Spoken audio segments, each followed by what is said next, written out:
कामचोर। बड़ी देर के वाद विवाद के बाद यह तय हुआ कि सचमुच नौकरों को निकाल दिया जाए। आखिर ये मोटे मोटे किस काम के हैं? हिलकर पानी नहीं पीते। इन्हें अपना काम खुद करने की आदत होनी चाहिए। कामचोर कहेंगे, तुम लोग कुछ नहीं, इतने सारे हो और सारा दिन उधम मचाने के सिवा कुछ नहीं करते। और सचमुच हमें ख्याल आया कि हम आखिर काम क्यों नहीं करते। हिलकर पानी पीने में अपना क्या खर्च होता है, इसलिए हमने तुरंत हिल हिलाकर पानी पीना शुरू किया। हिलने में धक्के भी लग जाते हैं और हम किसी के दबैल तो थे नहीं कि कोई धक्का दे तो सह जाएं। लीजिए, पानी के मटकों के पास ही घमासान युद्ध हो गया।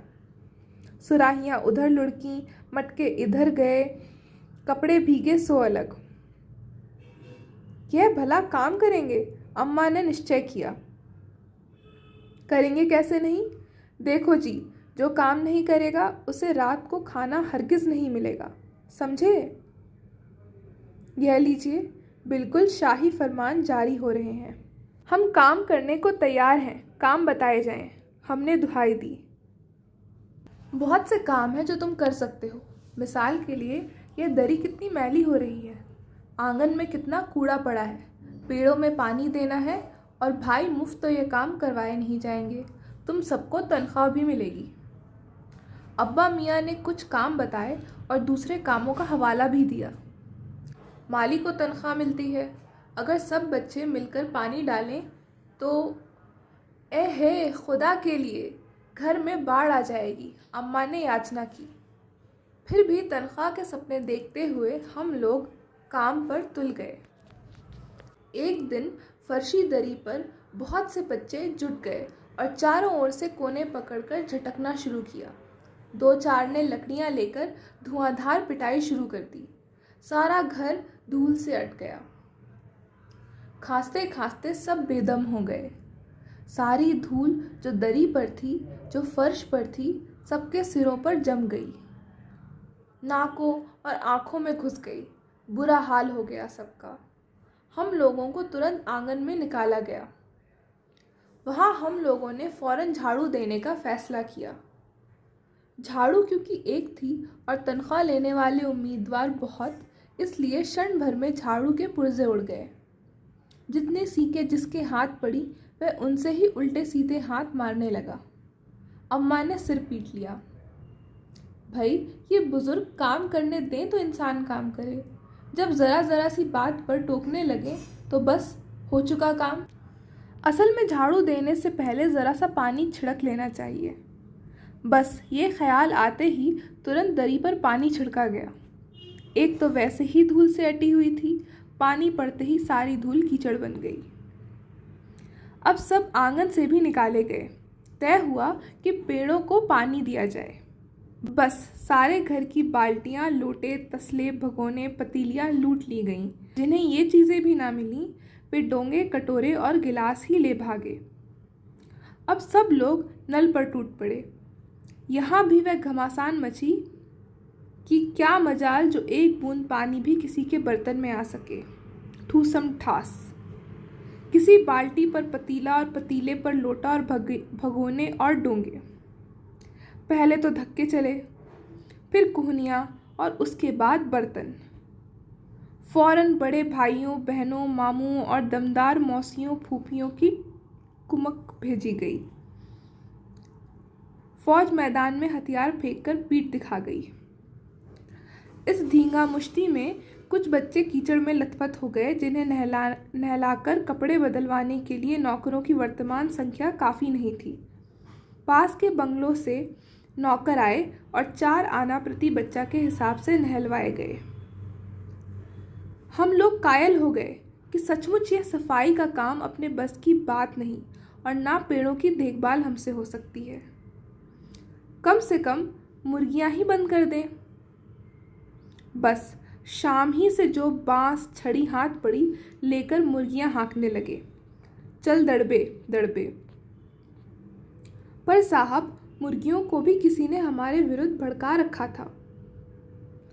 ऊट पटांग इधर उधर कूदने लगी।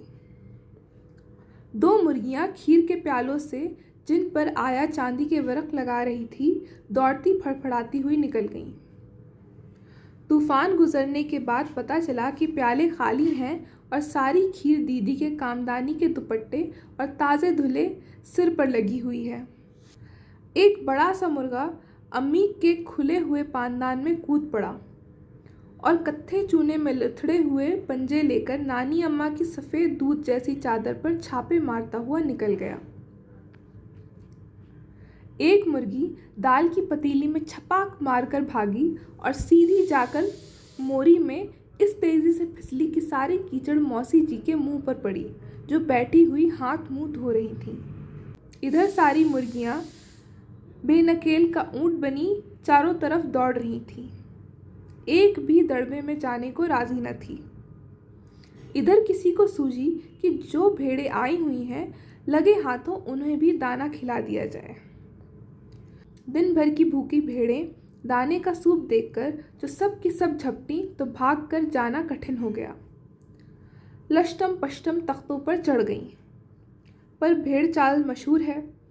उनकी नज़र तो बस दाने के सूप पर जमी हुई थी। पलंगों को फलांगती, बर्तन लुढ़काती साथ साथ चढ़ गईं।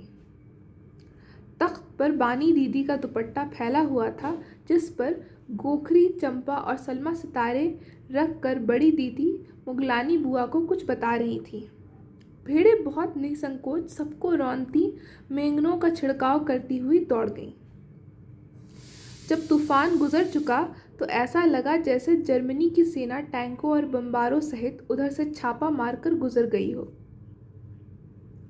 जहां जहां से सूप गुजरा, भेड़ें शिकारी कुत्तों की तरह गंध सूंघती हुई हमला करती गईं। हज्जन माँ एक पलंग पर दुपट्टे से मुंह ढाके सो रही थी। उन पर से जो भेड़ें दौड़ी तो ना जाने वह सपने में किन महलों की सैर कर रही थीं, दुपट्टे में उलझी हुई मारो मारो चीखने लगीं। इतने में भेड़ें सूप को भूलकर तरकारी वाली की टोकरी पर टूट पड़ी। वह दालान में बैठी मटर की फलियां तौल तौल कर रसोइये को दे रही थी। वह अपनी तरकारी का बचाव करने के लिए सीना तान कर उठ गई। आपने कभी भेड़ों को मारा होगा तो अच्छी तरह देखा होगा कि बस ऐसा लगता है जैसे रुई के तकिए को कूट रहे हों।